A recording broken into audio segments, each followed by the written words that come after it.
নমস্কাৰ মোৰ নাম জিন্তু ধাদমিয়া মই বৰ্তমান তিনিচুকীয়া জিলাত মটৰ বাহন পৰিদৰ্শক হিচাপে নিযুক্ত আছো আৰু আজি এটা বিশেষ টপিকৰ ওপৰত কিছু কথা আপোনালোকক অৱগত কৰো বুলি ভিডিওটো প্ৰস্তুত কৰা হৈছে আৰু সেই ভিডিওটো ৰেজিষ্টাৰ্ড ভেহিকল ডিলাৰৰ ওপৰত হ'ব যেটো আপোনালোকে নৰমালি সেকেন্ড হ্যান্ড ডিলাৰ বুলি কলে বেছি ভালকে বুজি পাব সাকে ইয়াত প্ৰথমৰ ভাগত ভিডিওটোৰ প্ৰথমৰ ভাগত বিশেষকৈ মই এই ডিলাৰ কৰ্তৃপক্ষৰ উদ্দেশ্যে কথাবিলাক কোৱা হ'ব আৰু পিছত হেখৰ পৰ্যায় ফালে আমাৰ সাধাৰণ ৰাইজৰ বাবে কোৱা হ'ব আমাৰ এটা সেন্ট্ৰেল গভৰ্ণমেন্টৰ এটা নটিফিকেশন আহিছিলে 22 ডিসেম্বৰ 2022 চনত আৰু সেই নটিফিকেশনটোত আছিলে যে আমাৰ যিবিলাক সেকেন্ড হ্যান্ড ডিলাৰ মই সেকেন্ড হ্যান্ড ডিলাৰ বুলি প্ৰয়োগ কৰিম যেটো বুজিবলৈ উজু হ'ব আপোনালোকৰ এনেটো ৰেজিষ্টাৰ্ড ভেহিকল ডিলাৰ বুলি কোৱা হয় তাৰ পিছত এই যে সেকেন্ড হ্যান্ড ডিলাৰ বিলাক আছে যে তেওঁলোকৰ মানে কিছু মানে নীতি নিয়ম থাকিব লাগে তেওঁলোকৰ ওপৰত আৰু সেই অপেক্ষে 1 এপ্ৰিল 2023 পৰা ইমপ্লিমেন্ট হোৱাকৈ ইয়াৰ ওপৰত নীতি নিয়ম বিলাক বনোৱা হ'ল আৰু আমাৰ যিখন the central motor vehicle rules 1989 যিখন আমাৰ কিতাপখন আছে আৰু তাত 55 এৰ পৰা 55H ৰুললৈকে আমাৰ এইখিনি বিষয় লিখা আছে আমাৰ যেনেকৈ এখন নতুন ডিলাৰৰ কাৰণে যেনেকৈ অথৰাইজেশন ল'ব লাগে ডিস্ট্ৰিক্ট ট্ৰান্সপোৰ্ট অফিচৰ ফালৰ পৰা কনচাৰ্ন ডিস্ট্ৰিক্ট ট্ৰান্সপোৰ্ট অফিচৰ পৰা ঠিক তেনেদৰে এই ৰেজিষ্টাৰ্ড ভেহিকল ডিলাৰো তেওঁলোকেও ল'ব লাগিব আমাৰ পৰা অথৰাইজেশন সাৰ্টিফিকেট ল'ব লাগিব আৰু তেওঁলোকে ল'বলৈ হলে আপোনালোকে ল'বৰ হলে তেতিয়াহলে ফৰ্ম 29 বুলি আছে ফৰ্ম 29A আপোনালোকে এপ্লিকেশন কৰিব লাগিব আৰু এপ্লিকেশন কৰিব লাগিব উইথ প্ৰেসক্ৰাইব ফিজ আৰু তাৰ যাৱতীয় ডকুমেন্টছ বিলাক আপলোড কৰিব লাগিব আমি যেতিয়া আপোনালোকে সাবমিট কৰিলে এপ্লিকেশনটো তাৰ পিছত আমি এপ্লিকেশন পাই গলো ইয়াত তাৰ পিছত আমি ইনস্পেকশনৰ কাৰণে যেতিয়া যাম যদি আমি তাত যাই গৈ ইনস্পেকশনত যদি দেখো যে আপোনাৰ ডিলাৰে মানে এজ পাৰ ৰুল মতে আপোনাৰ ডিলাৰখনে কমপ্লাই কৰিছে তেতিয়া আপোনাৰ হেতু অথৰাইজেশনটো একচেপ্ট কৰা হ'ব অথৰাইজেশন সাৰ্টিফিকেটটো আপোনাক দিয়া হ'ব আৰু সেই সাৰ্টিফিকেটটো আমি ফৰ্ম 29 বিত ইস্যু কৰি দিয়া হ'ব এতিয়া আপোনাৰ সাৰ্টিফিকেটটো পাই গল সাৰ্টিফিকেটটো পাই মেলি আপুনি আপোনাৰ ব্যৱসায়িক প্ৰতিষ্ঠানত বা ডিলাৰখনত আপুনি সকলোৱে দেখি পোৱাকৈ লগাই ৰাখিব লাগিব আৰু এটো একদম ম্যান্ডেটৰি হয় এটো লগাই ৰাখিব আপোনালোকে তাৰ পিছতে এতিয়া আপোনাৰ সাৰ্টিফিকেট হৈ গল লগাই ৰাখিছে ধুনিয়াকে এতিয়া গাড়ী বিলাক আহিব আপোনাৰ ওচৰত গাড়ী বিলাক আহিবৰ কাৰণে ওনাৰে যিজন মানুহে বিক্ৰী কৰিব ডিলাৰখনত তেওঁ এখন ফৰ্ম সাবমিট কৰিব লাগিব হেতু হল ফৰ্ম 29C আৰু সেই ফৰ্ম 29C খন মই অলপকৈ আপোনালোকক দেখাই দিব বিচাৰিছো ফৰ্ম 29 খন সিট আপোনাৰ প্ৰথমতে ওপৰত এটোত সাইন হ'ব অনাৰজনৰ জনে বিক্ৰী কৰিছে আৰু জনে কিনিছে অথৰাইজ ডিলাৰটো তেওঁৰ সাইন হ'ব ইয়াত আৰু ইয়াত আপোনালোকে পঢ়িলে ভালকে গম পাব যে ইয়াত মানে দুইজনৰ কনসেন্টটো লোৱা হয় যে গাড়ীখনৰ কোনো ক্ৰিমিনেল ৰেকৰ্ড নাই কোনো মানে ট্যাক্স পেন্ডিং নাই যিকোনো ডিউজ নাই সব ওকে হৈ আছে গাড়ীখনৰ তো তাৰ পিছত এখন দিলে এখন সাবমিট হৈ গল এখন সাবমিট হোৱাৰ লগে লগে আমাৰ পৰ্টেলত শো কৰিব আমিও চাব পাৰিম এখন তাৰ পিছতে এতিয়া আপোনাৰ ধৰি লওক সেই অনাৰজনে বোলে গাড়ীখন তেওঁৰ আকু মন গল যে না গাড়ীখনটো ভাল আছিল মই আকু ঘূৰাই ল'ব বিচাৰিছো আৰু এটো বস্তু দেখা গৈছে যে গাড়ীখন বিক্ৰীও হোৱা নাই তেতিয়ালৈকে বেলেগ মানুহক কোনো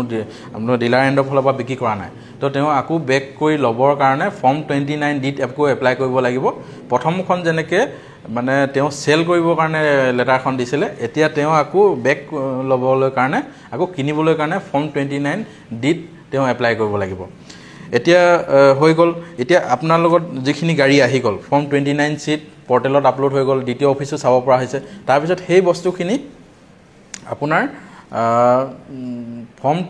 যিমান গাড়ী আপোনাৰ ষ্টকত থাকিব ফৰ্ম 29 ইত আপোনালোকে এখন পৰ্টেলত মেইনটেইন কৰিব লাগিব সেই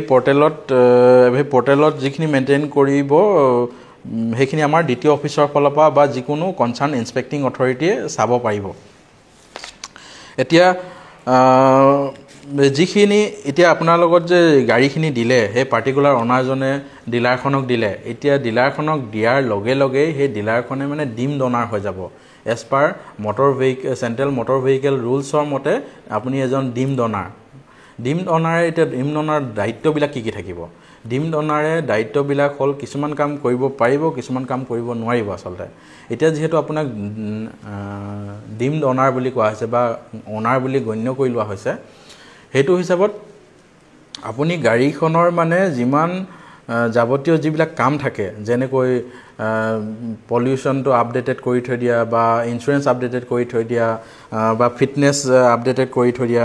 হেবু ক্ষেত্ৰত মানে আপুনি এইবোৰ পুৰা অকে কৰি ৰাখিব লাগিব কাৰণ যদি এইবিলাকত কিবা ডিফল্ট হৈ থাকে তেতিয়া আমাৰ inspecting authority concern inspecting authority আপোনাকে মানে দায়ী বুলি ক'ব আৰু আপুনি যেতিয়া এতিয়া আপোনাৰ কিন্তু গাড়ীখন যতে যেনেকৈ মন যায় তেনেকৈ ব্যৱহাৰ কৰিব নোৱাৰিব আৰু যতে ততে পাৰ্কিং কৰিব নোৱাৰিব যতে ততে পাব্লিক প্লেছত ৰাখিব নোৱাৰিব কিন্তু কেতিয়াবা কিছুমান কন্ডিশনতহে আপুনি পাব্লিক প্লেছত নিব পাৰিব যেনেকৈ আপোনাক যিখিনি কাম কৰিবলৈ যেনেকৈ কোৱা হৈছিল যে এইখিনি মেইনটেইন কৰিব সেইখিনি মেইনটেইন কৰিবলৈ এটা সাপোজ আপুনি ফিটনেস বনাব লাগে ফিটনেস সাৰ্টিফিকেট প্ৰডিউস কৰিব লাগে তেতিয়া ফিটনেস ইনস্পেকচনৰ কাৰণে শো কৰিবৰ কাৰণে তেতিয়া আপুনি লৈ আহিব পাৰে পলিউশন আন্ডাৰ কন্ট্ৰোল সাৰ্টিফিকেটখন প্ৰডিউস কৰিব লাগে তেতিয়া তাৰ ইনস্পেকচনৰ কাৰণে আনিবলৈ পাৰিব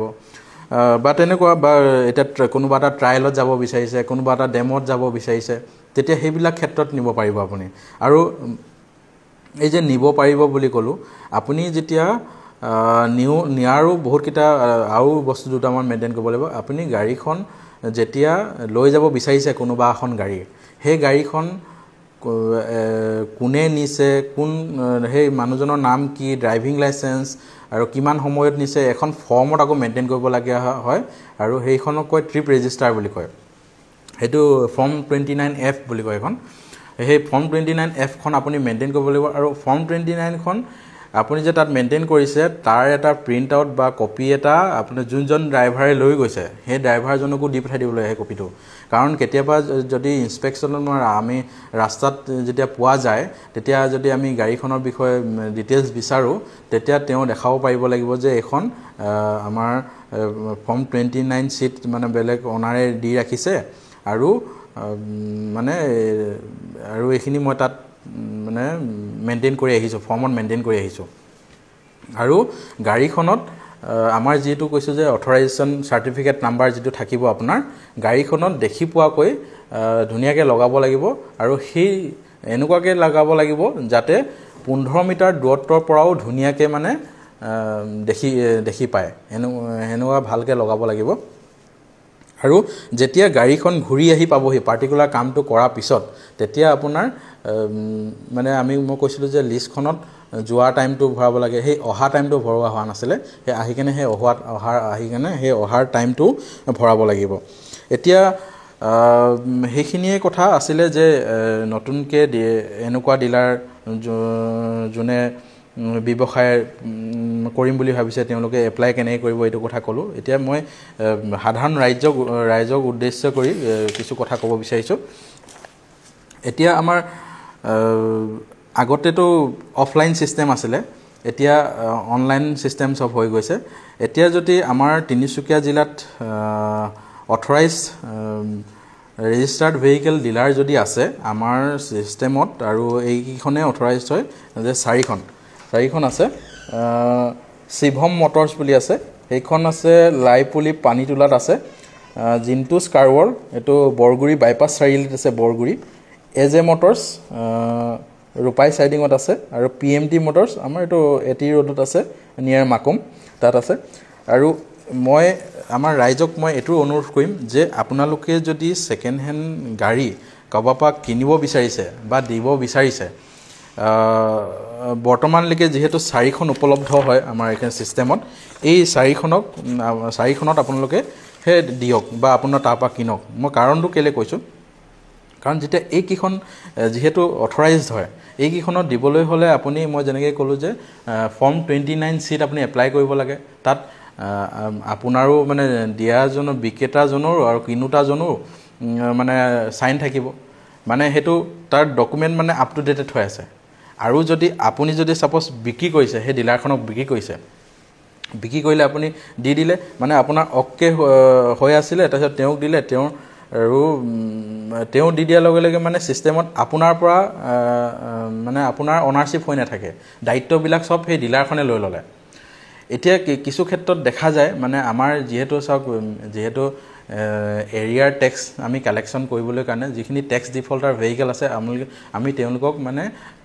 এইবিলাক ডিমাণ্ড নটিচ টেক্স ডিফল্টাৰবিলাকক ডিমাণ্ড নটিচ পঠাই থকা হয় এতিয়া চাওক আপোনাৰ যদি কোনোবা এটা এনেকুৱা এটা ডিলাৰত দিলে যিটো অথৰাইজ নহয় যাক মানে আপুনি গাড়ীখন দি থৈ আহিছিলে আপোনাৰ অনাৰশ্বিপটো হলনি হোৱা নাই আপোনাক মানে কৰি ল'ম বুলি ক'লে ডিলাৰ কৰ্তৃপক্ষই যে পিছলৈ মানে এইটো কমপ্লেইন পাই থাকোঁ আমি নৰ্মেলি পাই থাকোঁ আমি যেতিয়া কোনোবা এখন কোনোবা এজন অনাৰক কওঁ যে আপোনাৰ এইখিনি ডিউচ আছে তেওঁ কয় না এখন গাড়ীটো মই কিমান দিনৰ আগতে বিক্ৰী কৰিলোঁ তেতিয়া বিক্ৰী কৰিলোঁ ক'ত কৰিলোঁ এনেকৈ মানুহজনক দিলে এনেকৈ দিলে মানে তাত অনাৰশ্বিপটো হলনি হৈ নাথাকে মানে আপুনিয়ে মালিক হৈ আছে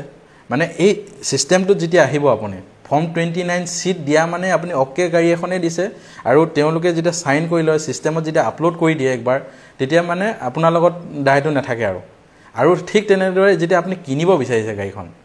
আপুনি কিনিব বিচাৰিছে এতিয়া চাওক মানুহজনৰ কেতিয়াবা কিনিব হ'লে কি হয় আমাৰ সদায় ডাউট থাকে যে এখন গাড়ী সঁচাকৈ লিগেল মানে কিবা এটা আইনী মেৰ পাছত সোমাই থকা গাড়ী নেকি কিবা কেছ থকা গাড়ী নেকি তেনেকুৱা ক্ষেত্ৰত হ'লেও যদি এনেকুৱা ডিলাৰৰ পৰা লয় য'ত মানে যাৰ ফৰ্ম 29C খন আছে তো সেইবিলাক মানে বেছি গ্ৰহণযোগ্য বুলি মই ভাবোঁ কাৰণ কেলেই মই কোৱা নাই যে সব গাড়ীয়ে মানে টেক্স ডিফল্টাৰ বা কিবা গণ্ডগোল থকাই গাড়ী হ'ব কিন্তু এইটোত হ'লে মানে যাৰ ফৰ্ম 29C আছে যিখন গাড়ী এগেইনষ্টত আৰু আপুনি নিজেও চাই ল'ব পাৰে তাৰপিছত সেইবিলাকো মানে অলপ আপুনিও ছেফ আৰু সবেই ছেফ আৰু সেই ভাবিলোঁ মই আজি এই কিছু কথা অৱগত কৰাওঁ বুলি আপোনালোকে যদি আমাৰ বিশেষকৈ মই এই ৰেজিষ্টাৰ্ড ভেহিকল ডিলাৰৰ যোনে নতুনকৈ খুলিব বিচাৰিছে তেওঁলোকৰ যদি কিবা জানিবলগীয়া থাকে অফিচ আহিব পাৰে আৰু মই এইটো অনুৰোধ কৰিম কিছুমান মই যেতিয়া ভিজিটত ইনস্পেকশ্যনত যাওঁ তেতিয়া কিছুমান ডিলাৰ মই কিছুমান দেখা গৈছে যে ক'ৰবাত এনেকুৱা অপাৰেট কৰি আছে কিন্তু তেওঁলোকৰ কোনো এনেকুৱা অথৰাইজেশ্যন চাৰ্টিফিকেট তেওঁলোকে বৰ্তমানলৈকে প্ৰাপ্ত কৰা নাই মই তেওঁলোকক অনুৰোধ কৰিম